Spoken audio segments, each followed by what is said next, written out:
Les vis et les écrous sont faits de fil d'acier. On enfourne le fil d'acier pendant 30 heures pour le malléabiliser, puis on le plonge dans l'acide sulfurique afin d'en éliminer la rouille. Le fil est rincé à l'eau, puis recouvert de phosphate. Le phosphate protège l'acier de la rouille et lubrifie l'alliage, ce qui facilite le formage. Les vis sont forgées à froid. L'acier est façonné à température ambiante dans des matrices à haute pression. La machine à former redresse le fil d'acier, puis le coupe en tronçons plus longs que la vis. L'excédent servira à la tête de la vis.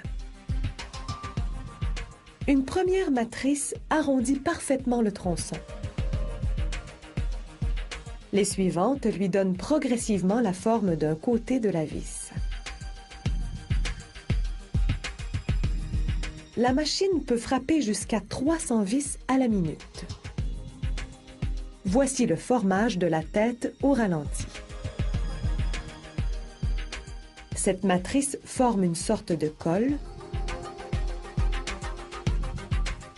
La suivante le transforme en tête ronde.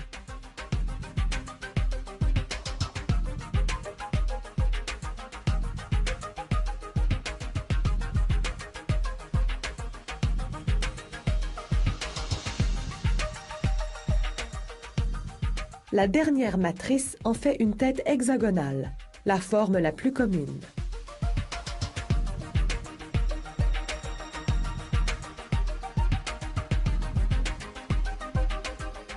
Ensuite, la machine forge l'autre extrémité.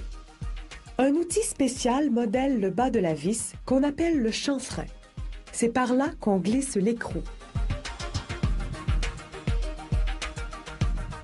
Voici la vis avant et après le chanfrein.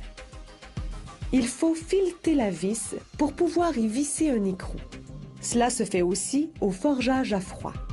Des rouleaux à haute pression pressent le motif de filetage. On voit ici l'opération au ralenti.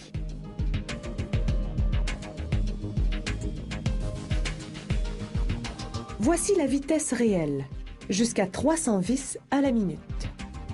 Pour chaque lot de production, on prend des échantillons afin de vérifier les dimensions. On utilise différents appareils de mesure. Le micromètre pour la longueur de la vis, un compas d'épaisseur pour la largeur de la tête et une bague étalon pour le filetage. Les écrous sont forgés à chaud. On coupe des barres d'acier en petits morceaux, les pions, qu'on chauffe à 1200 degrés Celsius pour les rendre malléables.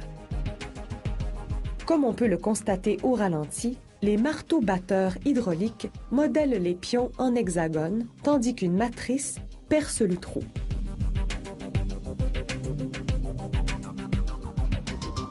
La taraudeuse creuse le filetage à l'intérieur du trou. Ce liquide noir est une huile lubrifiante.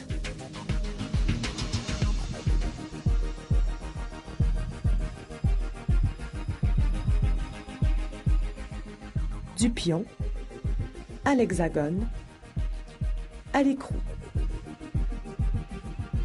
Écrou et vis sont mis au four à 870 degrés Celsius pendant 1 heure environ.